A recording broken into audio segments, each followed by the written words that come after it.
kaip lokiai medų kabina. Vieni žmonės turėjo net 5 sūnų, o ne vienos dukros. Berniukai augo klusnūs, tvarkingi, nieko jiems netrūko. Bet dažnai ir pats ir pati nejučia atsidusdavo. Ką čia kalbėt? Mergaitė, vis mergaitė. Jie taip labai norėjo dukrytės, kad galop ėmė ir susilaukė. Toji gimė daili, gražutė, puriomis aukso garbanėlėmis, melsvomis tartum žibutės akelėmis. Žodžiu, kaip tik tokia, kokios jie geidė. Pavadino ją Magdute ir jau džiūgavo. Bet štai, mergaitei augant, tėvų džiaugsmas ėmė blėsti. Tarytum sniegas pavasarį menkti. Tokia pikta ir netikusi ji buvo. Ką paims, tą sulaužys. Kur pasisuks, ten barniai ir ašaros. O jau aikštinga, o pasipūtusi, o jau priešgina ir neklaužada. Tėčio su mama dar privengdavo, bet brolius skundė ir paslapčia jiems kenkdavo. Močiutės visai neklausė ir pravardžiavo. Na, palauk. Mat supykusi senoji dažnai sakydavo. Na, palauk, pamatysi tu kada, kaip lokiai medų kabina. Nenaudėlė Magdutė tik šaipėsi iš tokių močiutės žodžių. Man tos pasakos vieni juokai. Turėjo ji dar vieną bjaurų įprotį, kad tik kokios meta viską ir drožia, kur akis mato, piktu balsu tarusi. Na ir einu iš čia, niekam aš nereikalinga, niekas manęs nemyli. Paprastai tėtė, mama ar kas kitas leisdavosi iš paskos, ją raminti, maldyti, kad ji reikalinga ir labai mylima sakyti.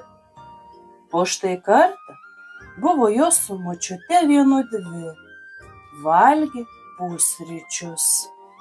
Magdutė pradėjo aikštytis, ožiuotis, balsu šaukti nekenčianti avižienės, ypač su razinomis ir visų, kas ją verda, ypač žilų ir su akiniais. Močiutė supyko ir pavadino ją kvaila ožka. Magdutė kiek pasėdėjo papūtusi lūpas, paskui senu papratimu papurkšt pro duris. Na ir einu iš čia, niekam aš nereikalinga, niekas manęs nemyli. Močiutė rūsčiai tylėjo. Išėjo Magdutė priebutin.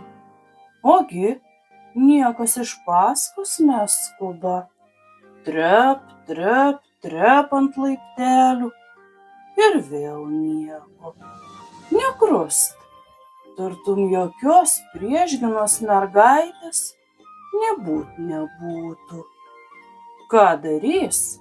Patraukė nosies tiesumu per kiemą. Štai jau ir sodas, o močiutės kaip nėr, taip nėr.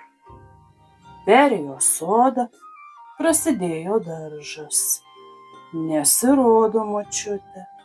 Perėjo daržą, štai ir pieva. Už pievos upelis, per upelį lieptelis, o nuo jo tolyn keliukas vinguriuoja. Sustojo aikštingoji Magdutė, paslapčia dirst per petį. Vaje, neateina, neatpluša močiutė. Ir tėtė su mama iš paskos neatbėga. Niekas jos, kaip sakoma, nei šaukia, nei laukia. Ką beveiksi, reikia į tolyn. Reik, tai reik. Ir nuėjo. Iš pradžių smagesniu žingsniu, paskui koja už kojos. Egi jau ir pamiškė, ir miškas. Pavargo užsispyrėlė, išalko. Po geros valandos kelio žiūri, eglių paunksnėje trobelytė kėpso. Įėjo, o ten švaru, šilta ir kaži kas gardžiai kvepia. Magdutė nurijo seilę. Buvo lyg viena ausim girdėjusi, kad svetur negražu į puodus nosį kaišioti, bet paskui numojo ranka. Dirst šen, dirst ten. Puikios avižienės su razinomis privirta, kaip tik tokios, kurią andai namie valgyti atsisakė. Žiū, ant stalo 3 švarūs dubenėliai. Prisikrovė visus 3 ir paeiliui iškabino. Tuomet apsidairė. Virdulyje arbata garuoja, o šalia 3 dailūs puodeliai baltuoja. Prisipylė vieną po kito ir iš visų po truputį nugėrė. Beieškodama, ko čia dar užkrimtus, atidarė ir sujaukė bemaž visas spinteles indaujas. Sandėliuke paliejo uogienę, sudaužė lėkštelę, išbėrė iš puodynės miltus, skalbinių segtukus sumetė į kruopas. Radusi butelį pieno, prisipylė 3 stiklines. 2 išgėrė, o viena lyg netyčia išsprūdo ir sutiško į smulkias šukeles.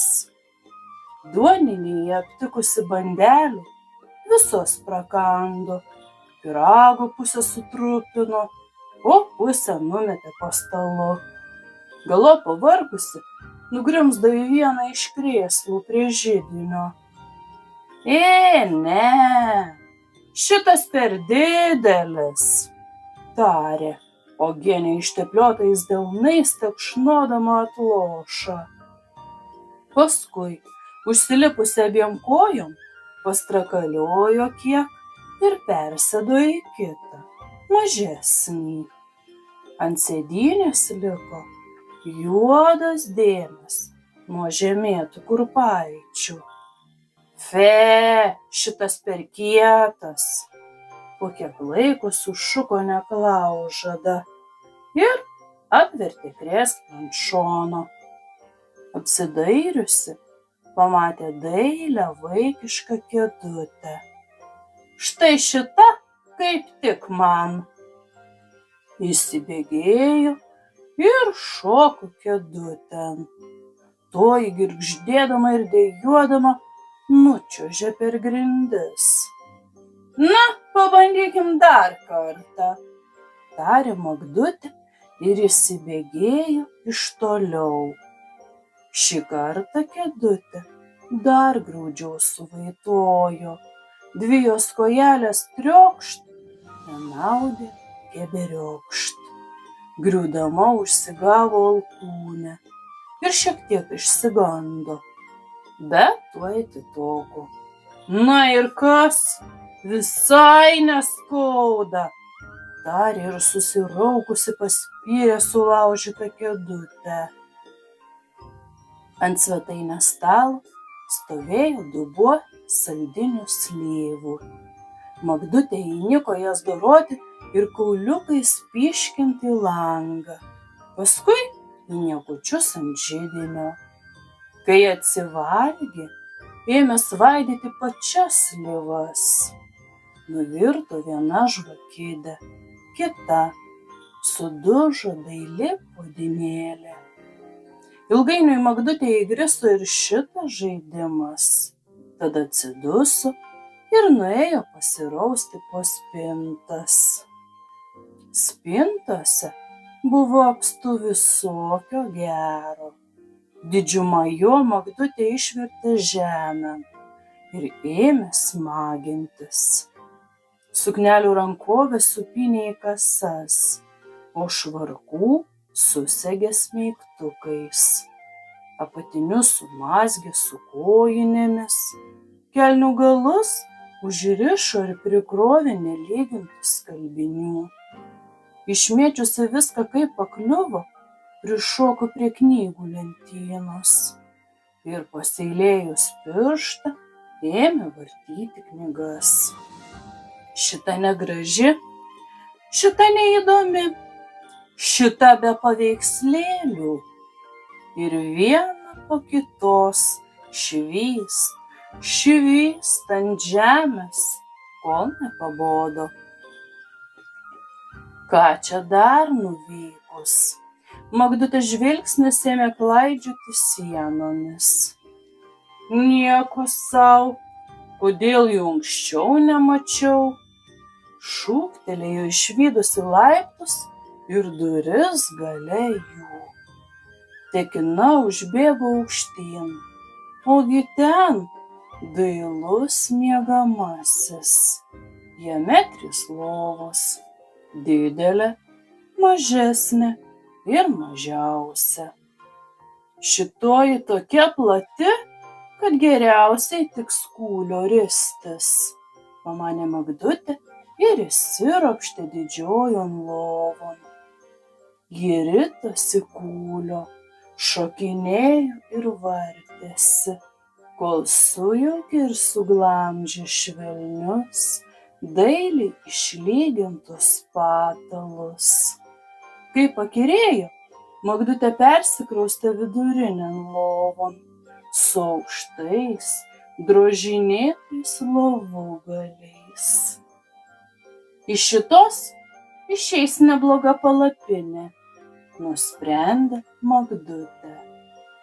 Vidurin ji pastatė porą kėdžių, tarpus tarp jų ir lovugalių apdengė paklodėmis. O kad būtų tvirčiau, užmetė pagalvę ir kelis storus rankšluosčius.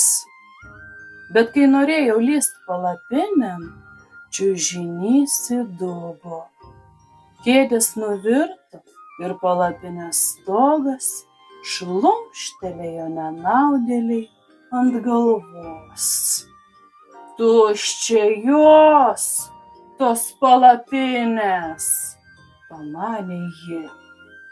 Verčiau pažiūrėsiu, ar tinka miegoti mažoji lovytė. Vaikštynės miške sotus valgis ir toks pašėlęs dūkimas priveikė Magdutę. Snaudulys lipino blakstienas, tad ji su visais rūbais įvirto 3. lovelėn ir bemat, tarytum pakirsta, užmigo. O toji trobelė buvo lokių, joje gyveno lokys medauninkas, jo žmona Lokienė Medauninkienė ir jo sūnelis, mažasis lokiukas Medauninkiukas. Tądien jie buvo išėję uogauti, pabrukniauti ir pamėlyniauti. Grįžo patenkinti, mėlynomis burnomis ir uogų pilnomis kraitelėmis. Bet pravėrus duris, jiems iš nuostabos nosis ištįso. Kas priterliojo mano dubenėlį, suurzgė lokys medauninkas. Ir mano, tartum aidas atkartojo lokienė ir lokiukas medauninkiukas. Kas gėrė iš mano puodelio, suriaumojo lokys. O kas iš mano? Ir mano, atsiliepė lokienė ir lokiukas. Kas subjaurojo man į krėslą? Nesavu balsu subliuvo lokys. Kas sujaukė spintas? Griebėsi už galvos lokienė. Kas išmėtė knygas? Išpūtė akis lokiukas. Kas paliejo uogienę? Kas sudaužė indus? Kas iš mano virtuvės padarė paršidę? Aidėjo po namą įtūžę balsai. Vajetu, mano suknelės, aimanavo lokienė. O, mano išeiginė eilutė, vaitojo lokys. Ojoj, mano šventinės petnešos, verkė lokiukas. Pavargęs dejuoti, tėtė lokys nė juokais susimąstė. Gerą valandą sėdėjo galvą parėmęs letenomis, kol galop atsikrenkštė ir štai ką pasakė. Man regis, pats laikas kai kam parodyti, kaip lokiai medų kabina. Lokiukas medauninkiukas nuo tokių tėtės žodžių labai pažvalėjo. Jis net užmiršo verkti perniek pražuvusių savo šventinių petnešų ir ėmė dunkst, linksmai šokinėti ir šūkčioti senovinį lokių karo šūkį. Magdutė, nuo triukšmo pakirdusi, išslinko pro miegamojo duris pažiūrėti, kas čia taip šiurpiai mauroja. Dirkst žemyn, ogi svetainėje maurinėja 3 lokiai, didelis kaip kalnas, kiek mažesnis ir visų mažiausias. Kaip tik tuo metu lokienė atnešė iš podėlio seną čiužinį ir patiesė ant stalo sakydama: Ei va, pasimankštinsim! Lokiai sustojo aplinkui ir medauninkas vyresnysis storai užbujojo. Ei, meškutės, maurų, turim paprotį mes žiaurų, negerus vaikus raminti, iš jų medų iškabinti. Tuomet visi 3 paeiliui ėmė tūti per čiužinį letenom, piktai niurzgėdami. Taip tvoja, šitaip traukia, o šitaip užbraukia. Taip tvoja, šitaip traukia, o šitaip užbraukia. Tai štai ką turėjo omeny močiutė. Ūmai smilktelėjo Magdei. Tai štai kaip tie lokiai medų kabina. Stovėjo visa nutirpusi, nei gyva, nei mirusi. Ir žiūrėjo, kaip lokiai čiužinė tvatyje. Vaje, o juk lygi tol jai tas medaus kabinimas dingojusi visai nebaisus, netgi juokingas dalykas. Galiausiai tėtė Lokys, braukdamas leteną per akis, sumurmėjo: Na, štai, regis neblogai pasimankštinom, galim pradėti. Lokiai dar kiek patalžė čiužinį ir pasuko prie laiptų.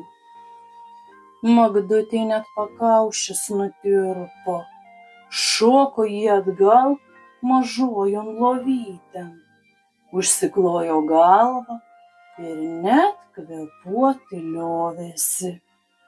Trakšt, brakšt, braškėjo pakopos. Tirkšt, girkšt, girgždėjo ranktūriai. Ei, meškutės, maurų, maurų, turim paprotį mes žiaurų, negerus vaikus raminti, iš jų medų iškabinti. Rūsčiai grumėjo lokiai. Galiausiai durys atsilapojo ir jie žengė per slenkstį. Na, kuris pirmas? Sumaurojo didysis lokys, letena rodydamas į Magdutę. Štai, kas subjaurojo namučius, suurzgė lokiukas. Štai, kas nuterliojo virtuvę, sumurmėjo lokienė, šleivodama artyn ir vedžiodama akimis nuo vieno prie kito sujaukto patalo. Čia Magdutė neištvėrė.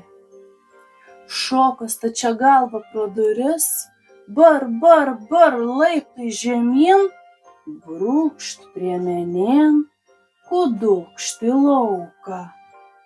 Bėgo neatsigręždama, per krūmų šabakštynus, nežiūrėdama nei kelio, nei takelio. Nė pati nepajuto, kaip atsidūrė pamiškėj. Štai ir pažįstamas keliukas. Upelis, pieva, anava jau matyti galudaržiai. Dūme Magdutė net kulnai švytavo. Įpuolė kieman, o ten močiutė besišlavinėjanti. Pūkšt ją į glėbį. Močiute, mieloji, atleisk. Nuo šiol būsiu gerutė. Tikrai pamatysi. Nuo tol, sakytum, atsimainė nedoroji mergaitė.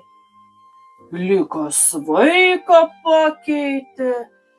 Negalėjo atsistebėti mama ir tėtis. O senoji močiutė tik šypsojosi, linguodama galvą.